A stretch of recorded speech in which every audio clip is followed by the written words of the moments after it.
ಸಂಡೂರು 100 ಹಾಸಿಗೆಗಳ ಆಸ್ಪತ್ರೆಯಲ್ಲಿ ಹೆರಿಗೆ ಪೇಷಂಟ್ಗಳ ಪರದಾಟ, ಹೆರಿಗೆ ವೈದ್ಯರ ಕೊರತೆ, ಸಾರ್ವಜನಿಕರಿಗೆ ವೈದ್ಯಾಧಿಕಾರಿಗಳ ದರ್ಪ. ಬಹುತೇಕ ಹೆರಿಗೆ ಪೇಷಂಟ್ಗಳನ್ನು ವಿಮ್ಸ್ಗೆ ರೆಫರ್ ಮಾಡುತ್ತಾ ದರ್ಪ ಮೆರೆಯುವ ವೈದ್ಯಾಧಿಕಾರಿಗಳು.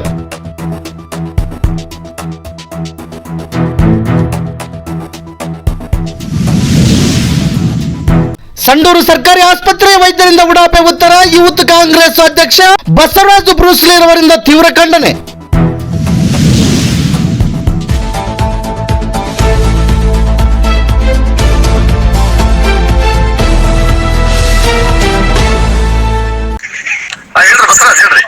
ಅದು ಇವತ್ತು ನಾವು ಗೌರ್ಮೆಂಟ್ ಆಸ್ಪತ್ರೆ ಹೋಗಿದ್ರಿ, ನಮ್ಮಮ್ಮರ ಮುಂಚೆನೆ ಬೆಳಗ್ಗೆ 10:00 ರಾಮ್ ಶೆಟ್ಟಿ ಸರ್ ಹತ್ರ ಹೋಗಿದ್ದಾರೆ. ಎಲ್ಲಿ? ಸಂಡೂರು ಗೌರ್ಮೆಂಟ್ ಆಸ್ಪತ್ರೆ. ಸಂಡೂರು ಗೌರ್ಮೆಂಟ್ ಆಸ್ಪತ್ರೆ ಫಸ್ಟ್ 10:00 ಹೋಗಿದ್ದಾರೆ. ಎಲ್ಲರೂ ಏನು ಡೆಲಿವರಿ ಆಗ್ತಕ್ಕಂಥ ಹೆಣ್ಣು ಮಗಳು ಮತ್ತೆ ಆಮೇಲೆ ಇವರು ಎಲ್ಲರೂ ಸೇರಿ ಹೆರಿಗೆ ಪೇಷಂಟ್ ಕರ್ಕೊಂಡು ಹೋಗ್ಯಾರ. ಹೆರಿಗೆ ಪೇಷಂಟ್ ಕರ್ಕೊಂಡು ಹೋಗ್ಯಾರ ನಮ್ಮ ಕುಟುಂಬದವರೆಲ್ಲ. ಹೋದಾಗ ರಾಮ್ ಶೆಟ್ಟಿ ಸರ್ ಅಲ್ಲಿ ಇಲ್ಲಲ್ಲ, ಹಂಗಾಗಿ ಅವ್ರು ಏನ್ ಮಾಡಿದಾರೆ, ಮನೆ ಹತ್ರ ಹೋಗಿದ್ದಾರೆ. ಮನೆ ಹತ್ರ ನೋಡ್ಕೊಂಡು ಮತ್ತೆ ಅವ್ರು ಇನ್ನು ಆಸ್ಪತ್ರೆಗೆ ಹೋಗ್ರಿ ನೀವು ಅಲ್ಲಿಗೆ ಅಂತಂದ ಹೇಳಿ ರಾಮ್ ಶೆಟ್ಟಿ ಸರ್ ಕಳಿಸಿದಾರೆ. ಕಳಿಸಿದಾಗ ಇಲ್ಲಿ 10:15 11 ಗಂಟೆ ಸುಮಾರಿಗೆ ಬಂದಾರ. ಬಂದ ಮೇಲೆ ಅವರು ಯಾರು ರೇಣುಕಮ್ಮ ಅಂತ ಹೇಳಿ ಒಬ್ರು ಡಾಕ್ಟರ್ ಇದಾರೆ, ಅವ್ರನ್ನ ಕಂಡಾರ. ಇವ್ರಿಗೆ ನೋವಿದ್ದಾವೆ, ಇವ್ರನ್ನ ನೀವು ಕರ್ಕೊಂಡು ಇಮ್ಡಿಯೇಟ್ ಬಳ್ಳಾರಿಗೆ ಹೋಗ್ಬೇಕು ನೀವು ಇಲ್ಲಿಂದ ಇವ್ರಿಗೆ ಹೇಳ್ಯಾರ. ಯಾರಿಗೆ? ನಮ್ಮಮ್ಮರಿಗೆ ಮತ್ತೆ ಆಶಾ ಕಾರ್ಯಕರ್ತೆ ಅಶ್ವಿನಿ ಅಂತ ಅವರಿಗೆ. ಅವರಿಗೆ ಮತ್ತೆ ಅದು ಅವ್ರು ಹೇಳೋದಂದ್ರೆ ಪವನ್ ಸರ್ ಗುಡಿಗೆ ಹೇಳಿದ್ದಾರೆ. ಪವನ್ ಸರ್ ಅಂದ್ರೆ ಡಾಕ್ಟರ್ 100 ಬೆಡ್ ಹಾಸ್ಪಿಟಲ್ ಇನ್ಚಾರ್ಜ್ ಅವರು. ಅವ್ರಿಗೆ ಹೇಳಿದ್ದಾರೆ. ತದನಂತರ ನಮ್ಮ ನನಗೆ ಫೋನ್ ಮಾಡಿದ್ರೆ ಹಿಂಗಾಗಿದೆ ಅಂತ ಹೇಳಿ. ಈ ವಿಚಾರ ನನಗೆ ಹೇಳಿದಾಗ ಆಯ್ತಾ ಅಂತ ನಾನು ಹೋದಾಗ 11:10 ಆಗಿತ್ತು. 11:10 ಹೋದಾಗ ಅವ್ರು ಕೆಳಗೆ ಹುಡುಕಿದ ಕಾಣಲಿಲ್ಲ. ಮತ್ತೆ ಆಮೇಲೆ ನಾ ಏನ್ ಮಾಡಿದೆ, ಅವ್ರಿಗೆ ಫೋನ್ ಮಾಡಿದೆ. 11 ಗಂಟೆ 15 ನಿಮಿಷಕ್ಕೆ ಫೋನ್ ಮಾಡಿದಾಗ ಇಲ್ಲ ರೀ ನೀವು ಏನ್ ಮಾಡಕ್ಕಾಗುತ್ತೆ ಅಂತ ಹೇಳಿದ್ರು. ಯಾವ್ದೋ ಬೆನ್ನಿಗೆ ಇಂಜೆಕ್ಷನ್ ಹಾಕ್ಸ್ತಾರಲ್ಲ ಅದಕ್ಕೆ. ಆಮೇಲೆ ಅದೇನೋ ಮಾಡ್ತೀರಿ, ನಾವು ಭರತ್ ಸಾರಿ ಫೋನ್ ಮಾಡಿದ್ರೆ ಏನ್ ಸರ್ ಮತ್ತೆ ಹಿಂಗೆ ಇಲ್ಲಂತೆ ಹೆಂಗ್ ಸರ್ ಇದು ಅಂತ ಕೇಳಿದೆ ನಾನು. Bharat sir THO Sandur THO Bharat sir ಇದ್ದೇನಂತಂದ್ರೆ ನಾವ್ ಏನ್ ಮಾಡೋದೈತ್ರಿ, ಮತ್ತೆ ನಾವು ಈಗ ಅದನ್ನೆಲ್ಲ ನಮಗೆ ನಿಂಚದ ಬರೋಲ್ಲ, ಸಂಬಂಧ ಬರೋದಲ್ಲ, ಏನಾದ್ರು ಪವನ್ ಸಾರಿ ನೋಡ್ಕೋಬೇಕು. ಮತ್ತೆ ನೀವೇನಂಬೋದು ಅವ್ರ ಹತ್ರ ಪವನ್ ಸಾರ್ ಹತ್ರ ಇನ್ನೊಂದ್ಸರಿ ಮಾತಾಡಿ, ಹಂಗೇನಾದ್ರು ಆಯ್ತಂದ್ರೆ ಮತ್ತೆ ಇಲ್ಲಂದ್ರೆ ನೀವು THO ಮಾತಾಡುವಂತ್ರಿ, ಹಂಗೆ ನಂಬರ್ ಕಳಿಸ್ತೀನಿ ನಾನು ಅಂತ ಹೇಳಿದ್ರು. ಯಾರು? ಭರತ್ ಅವ್ರು, THO ಭರತ್ ಅವ್ರು ಹೇಳಿದ್ದಾರೆ. THO ಭರತ್ ಅವ್ರು ಹೇಳಿದ್ದಾರೆ. ಸಂಬಂಧ ಇಲ್ಲ, ನೀವೇನಿದ್ರು ಪವನ್ ಹತ್ರ ಮಾತಾಡಿ, ಹಂಗೂ ಹೆಚ್ಚು ಕಡಿಮೆ ಆಯ್ತು ಅಂತಂದ್ರೆ ನಾನು DHO ನಂಬರ್ ಕೊಡ್ತೀನಿ, DHO ಅವ್ರ ಹತ್ರನೇ ನೀವು ಮಾತಾಡಿ ಅಂತ ಹೇಳಿದ್ದಾರೆ. ಹೌದು ಹೇಳಿದ್ದಾರೆ. ಅದು ಕೂಡ ಆಮೇಲೆ ಮತ್ತೆ ಕ್ಲಾರಿಫಿಕೇಶನ್ ಕೊಟ್ಟರು ಅವ್ರು. ಎಲ್ಲ ಸರ್ ನೀವು ಈ ತಮ್ಮ ಸರಿ ಎಲ್ಲ ನೀವು ಒಂದೇ ಹಾಸ್ಪಿಟಲ್ಗೆ ತಂದೆ ನೋಡ್ರಿ. ಮುಂಚೆಗೆ ಸತೀಶ್ ಸರ್ ಅಂತ ಹೇಳಿದ್ರು ಅವರು. ಅವ್ರದ್ದೇನೋ ಸ್ವಲ್ಪ ನೀವು ಮೇ ಬಿ ನೋಡಿರ್ಬೋದು, ಅವ್ರದ್ದೇನೋ ಸ್ವಲ್ಪ ಪ್ರಾಬ್ಲಮ್ ಆಯ್ತು, ಹಂಗಾಗಿ ಅವ್ರಿಗೆ ಬಂದಿಲ್ಲ. ಮತ್ತೆ ಉಳಿಕಿತ್ತು ಏನೇ ಇದ್ರು ಹಾಸ್ಪಿಟಲ್ ಏನೇ ಇದ್ರು ಬಿಡಿಮೆ ಅವರೇ ನೋಡ್ಕೋಬೇಕು, ಅವರೇ ಇನ್ಚಾರ್ಜ್ ಇರ್ತಾರೆ, ನಾವು ಅದ್ರ ಹಸ್ತಕ್ಷೇಪ ಮಾಡಕ್ ಬರೋದಿಲ್ಲ ಅಂತಂದು ಇವ್ರು ಮಾತು ಹೇಳಿ ಸರಿ ಹೇಳ್ರಿ ಅಂತ ಹೇಳಿ ಫೋನ್ ಕಟ್ ಮಾಡಿದ್ರು. ಆಮೇಲೆ ಅವರು ನಂಬರ್ ಕಳಿಸಿದ್ರು. ಆ ನಂಬರ್ಗೆ ನಾನು ಇವರಿಗೆ ಮಾಡಿದೆ ಫೋನ್. ಯಾರಿಗೆ? ರಮೇಶ್ ಬಾಬು ಸರ್ ಅಂತ ಹೇಳಿ THO ಬಳ್ಳಾರಿ. Hello sir. ಹೇಳಿ DHO ಅವ್ರು ಏನಂದ್ರು? DHO ಅವ್ರು ಏನಂದ್ರು, ಸರ್ ಹಿಂಗಾಗಿದೆ ಅಂತಂದ್ರೆ ನಾನೇನ್ ಇರೋ ಮ್ಯಾಟರ್ನ ಸತ್ಯನ ಹೇಳಿದ ತಕ್ಷಣ ಅವ್ರೇನ್ ಮಾಡಿದ್ರು, ಇಮಿಡಿಯೇಟ್ಲಿ ಹಂಗೆ ಫೋನ್ ಮಾತಾಡ್ಬೇಕಾದ್ರೆ ಅವರಿಗೆ ಪವನ್ ಅವ್ರ ಸರ್ಗೆ ಫೋನ್ ಮಾಡಿದ್ರು. ಫೋನ್ ಮಾಡಿ ಏನ್ರಿ ಈ ರೀತಿ ಕಂಪ್ಲೇಂಟ್ ಮಾಡ್ತಾದ್ರೆ ಏನ್ರಿ ನಿಮ್ದು ಅಂತಂದು ಹೇಳಿ ಅವ್ರಂದ್ರು. ಅವ್ರು ಅಂದ ಮೇಲೆ ಇವರು ಸಾರ್ ಅವ್ರ ಸಾರ್ ನಾನು ಅವ್ರ ವಾಯ್ಸ್ ಕೇಳಿಸಿದ ರೆಕಾರ್ಡ್ ಕೇಳಿಸೋದ್ ಹೇಳ್ತೇನೆ ನಾನು. ಅದ್ರೊಳಗ ಮಾತಾಡ್ಬೇಕಾರಲ್ರಿ, ನಿಮಗೆ ಈ ರೀತಿ ಎಮರ್ಜೆನ್ಸಿ ಬಂದಾಗ ಯಾರಾದ್ರೂ ಏನೋ ಡಾಕ್ಟರ್ ಇಲ್ಲ ಅಂದ್ರೆ ಹೊರಗಿರ್ತಕ್ಕಂಥ ಡಾಕ್ಟರ್ನ ಒಂದು ಕೇಸಸ್ ಇಷ್ಟ ಅಂತ ಫಿಕ್ಸ್ ಮಾಡ್ಕೋಬೇಕು, ಇಲ್ಲಾಂದ್ರೆ ಆಲ್ಟರ್ನೇಟಿವ್ ಒಂದು ಎಮರ್ಜೆನ್ಸಿ ಯಾರಾದ್ರೂ ಒಂದು ವ್ಯವಸ್ಥೆ ಮಾಡ್ಕೋಬೇಕು ಸರ್ ನೀವು ಅಂತಂದು ಅವ್ರಿಗೆ ಹೇಳಿದ್ರು. ಆಯ್ತು ಹೇಳ್ರಿ ಸರ್ ಮಾಡ್ಕೊಡ್ತೀನಿ ಅಂತಂದು ಹೇಳಿ ಅವಾಗ ಪವನ್ ಸರ್ ಅವಾಗ ಒಪ್ಪಿಗೆಂದ ಮೇಲೆ ನಾನು ಮತ್ತೆ ಪವನ್ ಸರ್ ಫೋನ್ ಮಾಡ್ತೀನಿ, ಏನೋ ಫೋನ್ ಮಾಡಿ ರೆಕಾರ್ಡ್ ಮಾಡ್ಕೊಂಬಂದ ಅಂತ ಹೇಳಿ. ಫೋನ್ ಮಾಡಿದಾಗ ಇಲ್ಲ ತಡ್ರಿ ಬಂದ್ 2 ನಿಮಿಷ ಅಂತ ಹೇಳಿ ಕೆಳಗ್ ಬರ್ತಾನೆ. ಕೆಳಗ್ ಬಂದಾದ್ಮೇಲೆ ನೋಡ್ರಿ 2:30-3 ಗಂಟೆ ಆಗುತ್ರಿ ಬರೋಕ್ ಅಂತ ಹೇಳ್ತಾರೆ. ಆಮೇಲೆ ಅಂದ್ರೆ ನಾವು DHO ಮಾತಾಡಿ ಇವ್ರಿಗೆ ಹೇಳಿದ ಮೇಲೆ ಅಂದ್ರೆ ಒಟ್ಟಾರೆ ಇಲ್ಲಿ ಪವನ್ ಅವ್ರದ್ದು ಕೂಡ ನಿರ್ಲಕ್ಷ್ಯ ಮುಂಚೆ ಇವರು.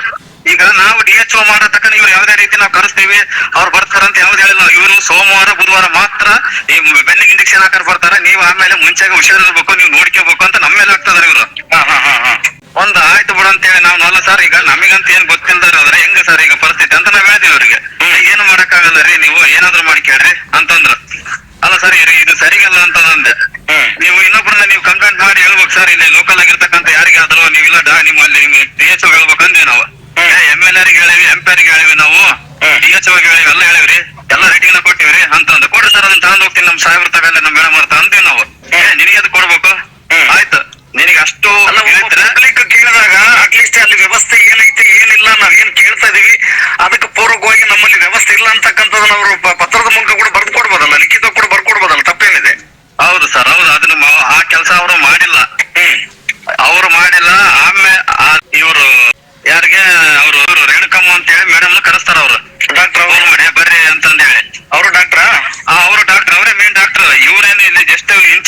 Main doctor Renukamma.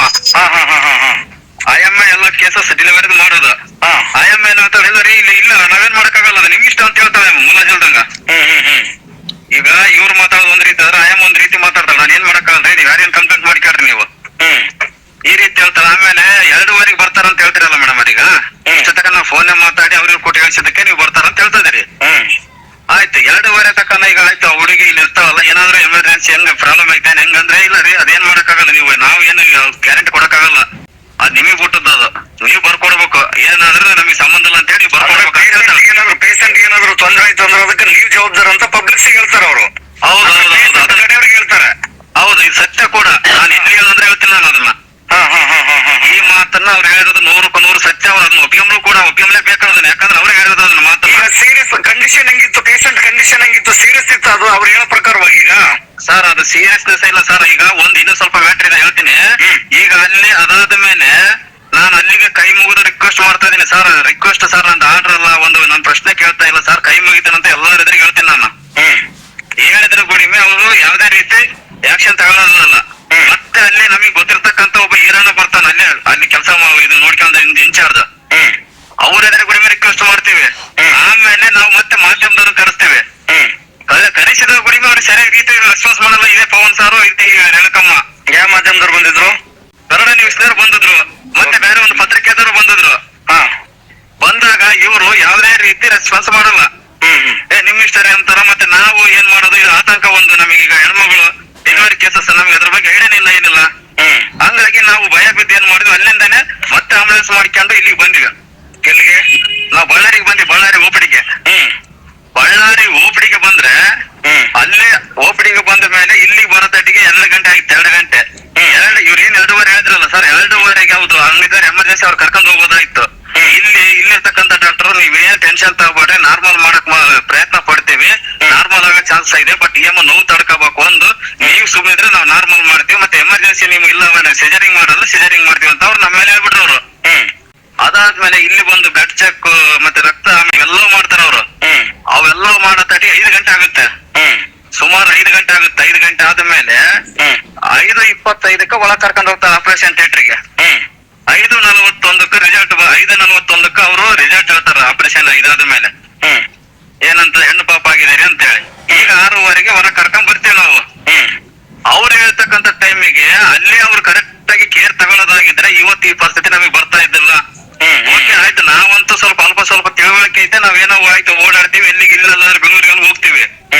ಯಾರತ್ತ ತಂದೆ ತಾಯಿ ಇಲ್ದಾರೋ ಇಲ್ಲ ಎಂತ ಅನಾಥರು ಇಲ್ಲ ಯಾವ್ದೋ ರೀತಿಯ ಹೆಣ್ಮಕ್ಳು ಬಂದ್ರೆ ಎಲ್ಲಿಗೆ ಹೋಗ್ಬೇಕು ಸರ್ ಇದನ್ನ? ಆಮೇಲೆ ಈ ಕ್ಷೇತ್ರದ MLA ಆಗಿರ್ತಕ್ಕಂಥವ್ರು, MP ಆಗಿರ್ತಕ್ಕಂಥ ನಮ್ ಸಾಹೇಬರು ಆಗಿರ್ಲಿ, ಅವ್ರಿಗೆ ಎಲ್ಲಾ ರೀತಿ ಕಾಳಜಿ ಇದಾರೆ. ಏನ್ ರಿಕ್ವೈರ್ಮೆಂಟ್ ಬೇಕು ಏನಿಲ್ಲ, ಏನೇ ಬೇಕಾಗಿದೆ ಗುಡಿಮೆ ನೀವು ಬಂದು ನಮ್ಮ ಹತ್ರ ಮಾಡಿ ಅದನ್ನ ಏನ್ ಬೇಕಾದ್ರೆ ತಗೊಂಡ್ ಹೋಗ್ರಿ ಅಂತ ಹೇಳ್ತಾರ ಅವ್ರು.